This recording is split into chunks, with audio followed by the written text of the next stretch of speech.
Morning, Grand Rising, Guten Tag. Oh,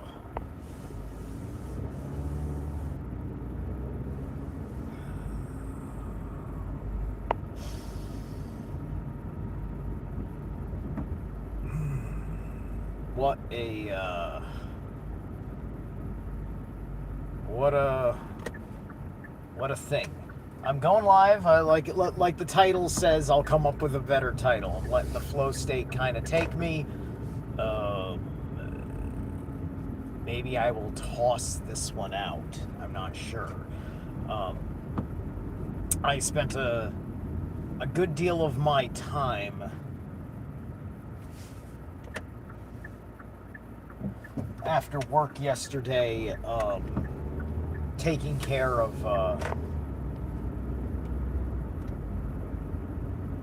care of personal business at home.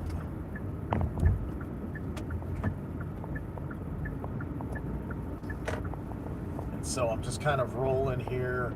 This could be I don't know. This could be boring. I may cut this short in like 5 minutes. I'm not sure. I'm not sure exactly how I want to handle it.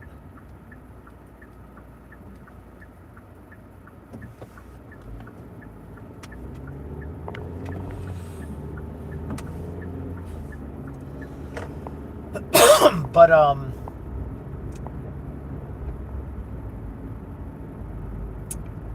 I am gonna basically say that, all right, the linchpin of all these killings, when I say all these killings, I mean every killing that was ever uh, an assassination. I I highly recommend you check out James True. James True has been a very rational critic of everything surrounding this event, in particular because of the personal character of Charlie Kirk. And what I will say about Charlie Kirk, and as such, is that I've mentioned a thing or two about it, and that some of his beliefs were very sociopathic. And evangelicals are groomed into sociopathy. You see, there's narcissistic sociopathy, but then there's what you get out of religious cults, which is the sociopathy that is rationalized within the context of their worldview, right?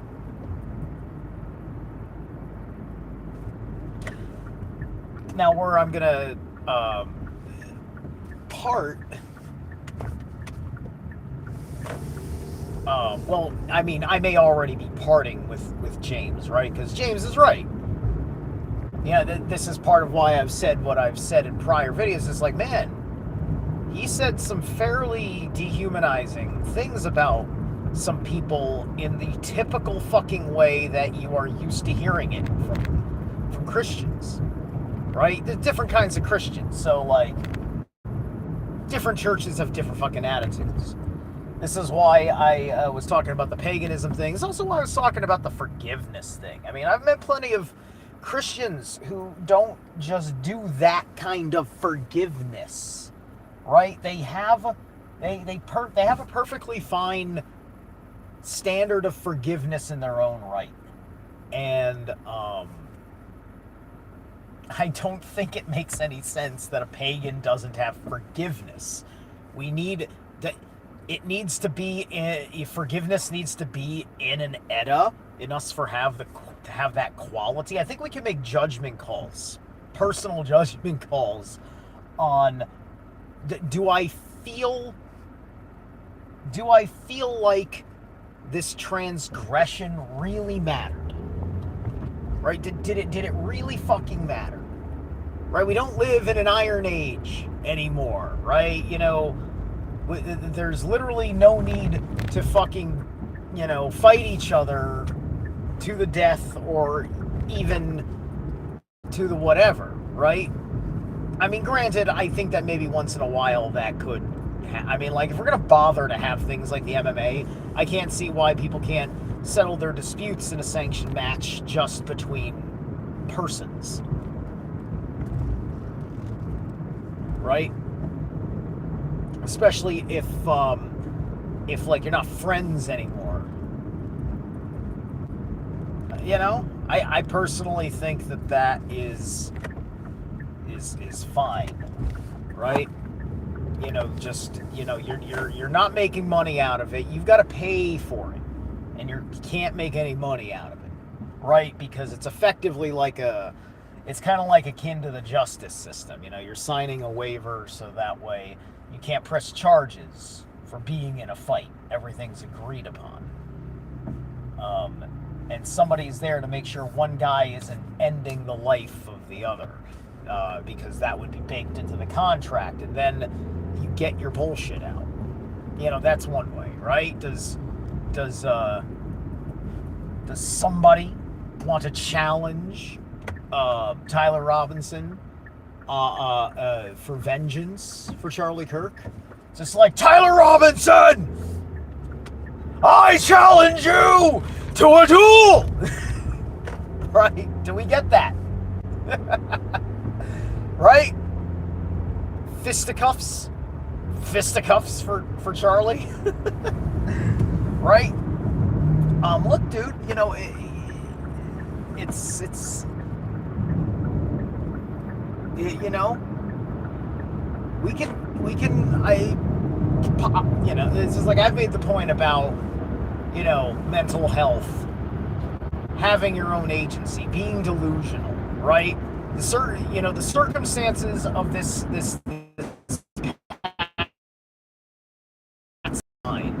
right? And why is he a patsy? Another point I was going to get to here, because this is in the mix, is at the end of the day, you know, the significance of the assassination is directly associated to the quality of the man assassinated. Look at how much time we've had to finally dissect the Kennedy administration and then realize that the Kennedy administration may have been having a change of heart to do good, and that's why we worship him. But everything before that change of heart was no good at all. You know? The Bay of Pigs. Kennedy did not do the Bay of Pigs from a fucking benevolent place. He did that from a place where he's being forced to satiate the war machine without the courage to say no. So let's get that fucking straight, right? That being said, I don't really like the way RFK is getting the job done, but I'm happy he's getting the job done. I just hope that this fucking administration isn't screwing up reality so fucking bad. Like, you know, it's bad enough people want to overdose on Tylenol to prove a point, right? I mean, was that person chugging, or these people chugging the Tylenol, are they fucking pregnant? They do understand the context of pregnancy. They do understand that Tylenol themselves says don't take acetaminophen while pregnant. Did you know that? I posted on my social media the evidence of when they had said that.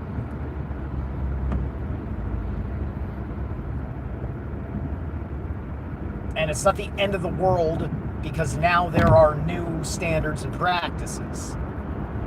It's not like we're calling for the end of Tylenol. We're just saying don't take it when you're fucking pregnant. But anyway, you know, I've had Tylenol. I don't have fucking autism. Obviously, everybody takes Tylenol, and nobody develops autism on taking Tylenol. But maybe you took Tylenol while you were pregnant, as a person of pregnancy that we call women.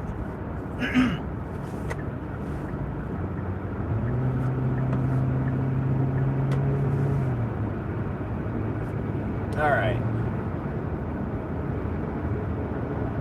But ballistics. The semi-truck is in such a hurry. It's not good enough. I'm going 65. through the urban center of the highway in a 55. That's not good enough. And I'm not even in the accelerant lane. Your high beams. Oh, you got a high beam. Oh, look at this slug going 10 over the fucking limit.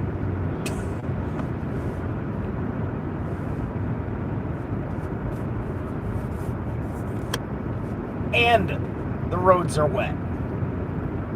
Such a hurry. Fucking douchebags.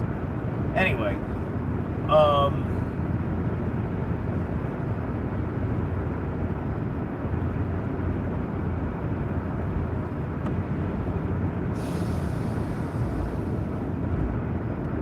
ballistics. There we go. Finally got the word out.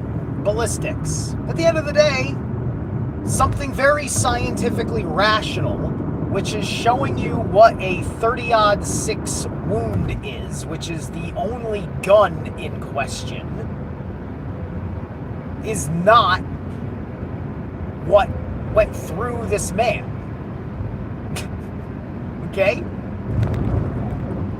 Now, does it not matter because we're glad he's dead?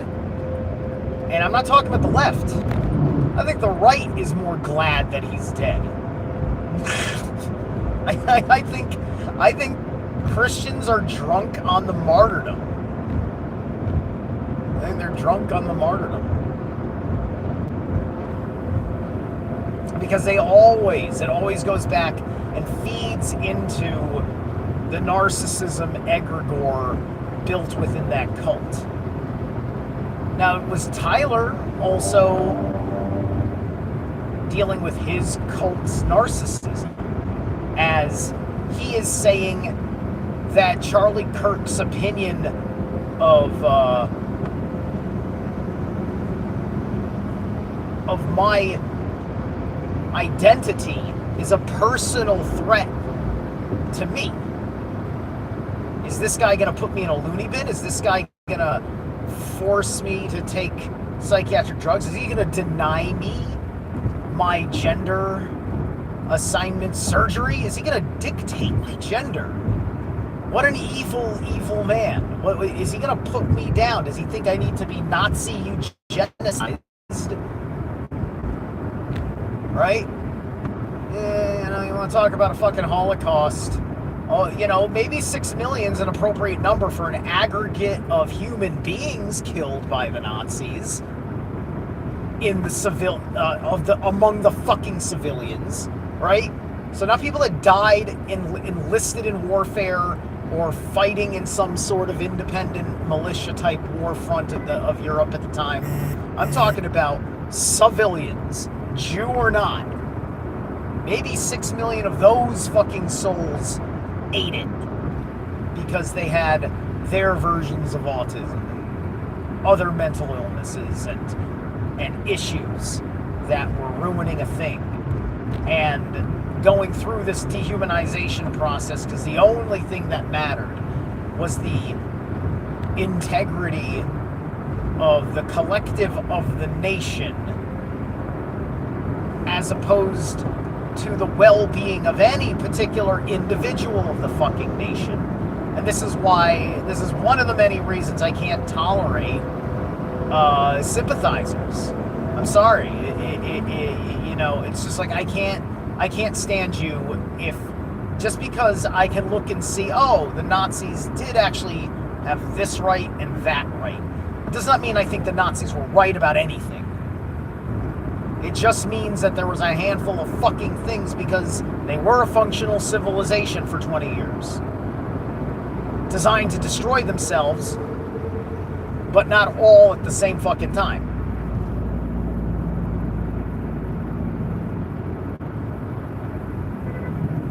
So, I'm not keen on people that want to destroy themselves, right? There is zero fucking real reason to just jump on that fucking blitzkrieg. Knowing how much that would fucking expand the war. A lot of fucking hubris. Should have just kept that strong, healthy defensive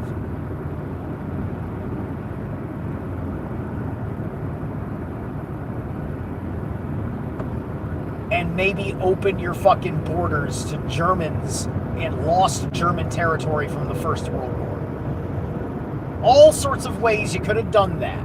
But no, I had to put the Germanic people together, right? And forced other nations that liked the way their borders were.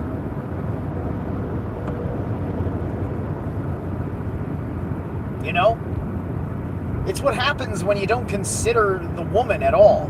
A man will get lost in the past and the search to reclaim it, and a woman will get lost in the future, trying to figure out how to make it without any of the wherewithal of either or, and accepting that sometimes you lost. Germany fucking lost. It was maybe wrong in the First World War that they lost. Maybe. What are we judging things by? How bad was the ideologies of fucking Germany in the time of the Kaiser? So ballistics. So a 30-06 is the murder weapon, they say, but a 30-06 is not the round that was lodged in the dead man's neck. But they don't want to tell you that is that it's an exit wound in the front of his neck. The exit wound is in the front. That's the exit wound you saw in the moment the hole in his neck appeared. That's the exit wound. He was shot from behind. People are theorizing that the camera set up behind for the overhead shot from behind him was also designed to shoot him in the neck. It had a barrel. It had like a silenced barrel. This is consistent with other lone wolf patsies. The lone wolf patsy is compelled by his orders that he won't fucking divulge, that don't make any sense, to go to the place he believes he is delivering a weapon, and that he isn't even necessarily going to be the guy that takes the shot. And then he shows up where he's supposed to be with the weapon, and then he realizes something wrong because he's alone instead of meeting his contact, or he gets the weapon in position, and then before he can leave his fucking position, shit, I've done it. Oh, I've gone and done it. I've skipped my exit. I'm moving too fast. I'm ahead of schedule, but oh well.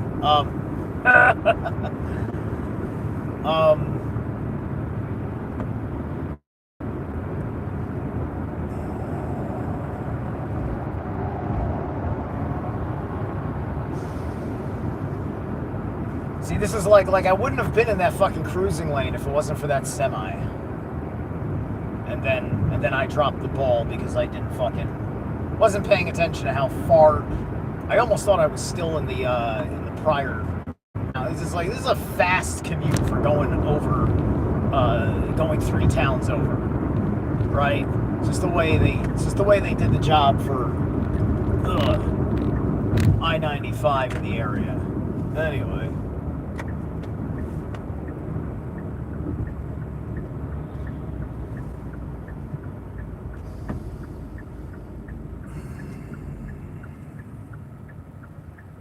And not to mention, this is a late-friendly job, I noticed. Everybody comes in, by 6:15, basically. So I've got a window of 15 minutes before it looks like I'm not a professional person or something. So anyway, ballistics. People... One of the most important spells they cast in this whole game is the ballistics spell. The ballistics is always a linchpin, right? And then it's always the pattern of the guy on the roof with the gun isn't the guy who took the shot.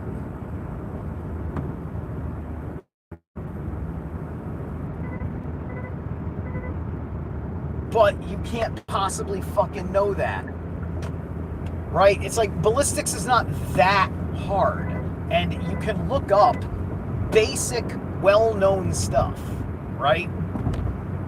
And so, if somebody's going to bring up if you don't understand the significance of ballistics, then we're not even capable of having a relevant conversation. And it dismisses you as an authority on the circumstances of the fucking crime scene.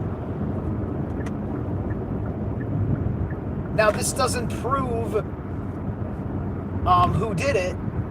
It just tells you that it wasn't the guy that they caught. But he was involved. I'm not saying he wasn't fucking involved. He naturally was fucking involved.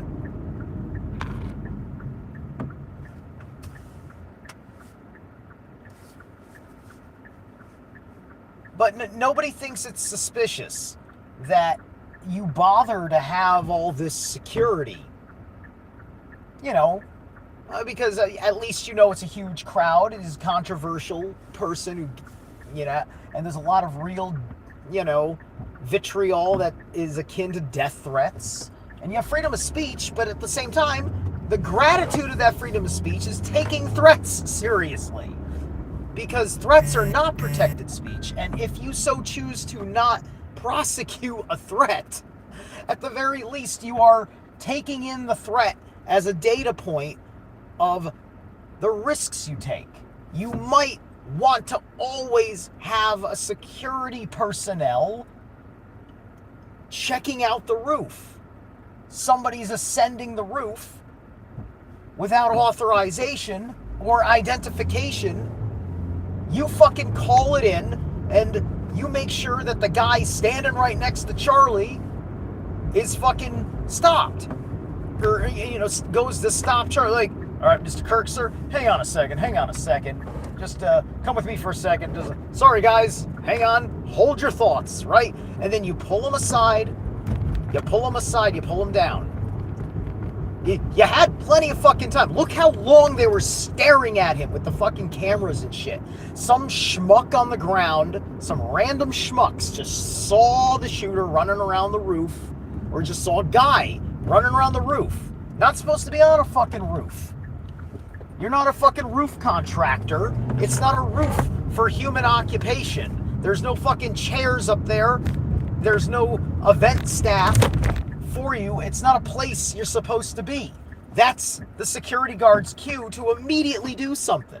Not just to let him like, oh, look at that guy. He just wants a really great view illegally. Unlawfully, one could possibly say. You know, because trespassing is a fucking thing, even at an event at a campus as such. With invitations for people to be there, you still have restricted areas that the jurisdiction, the people of that jurisdiction, you know, they set all that shit up. Right?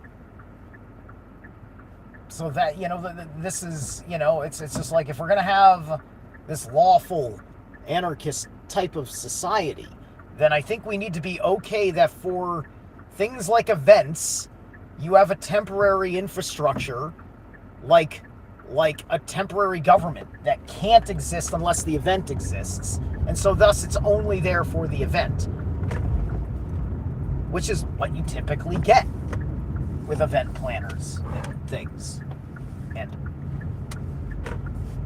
wow. I'm going to the old job site because I am retarded. Okay. My autopilot, the unfamiliar territory I was in, which exit I fucking got on, got off. I'm an idiot. Oh, I'm a profound idiot. Are they still a job site too? Are they still working on it? Yeah, they're still working on it. Yeah, Jimmy's already there. Right, I gotta go back now. I'm a moron. All right. All right, listen, okay, I'm going to call it here. I may need to pop on my GPS to cure myself of my lunacy.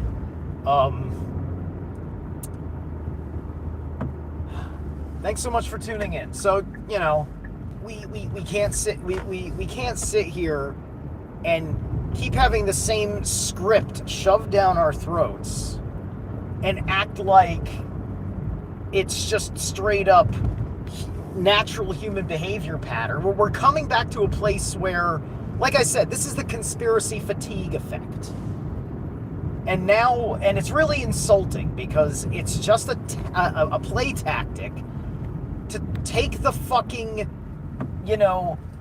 take the fucking authority out of the facts. You're taking the authority out of the facts. You're ignoring the inconsistencies of security failure. 9/11 was also a security failure. This was a 9/10. It was 9/11 somewhere in the world because America, if you're in the Eastern Hemisphere, it's already 9/11. So technically is 9/11, right? Just not in America. Was it already 9/11 in Israel? I wonder. Depends on exactly what time the shot happened. But anyway.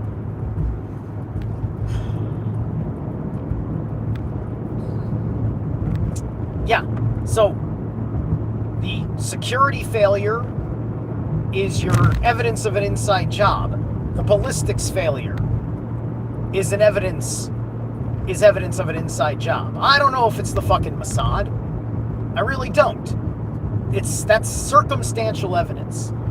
But circumstantial evidence still needs to be fucking discussed because it is contextually appropriate. They are a usual suspect once you understand how, where the actual evidence of the Mossad from all forms of hindsight actually exist. All right. You guys take care.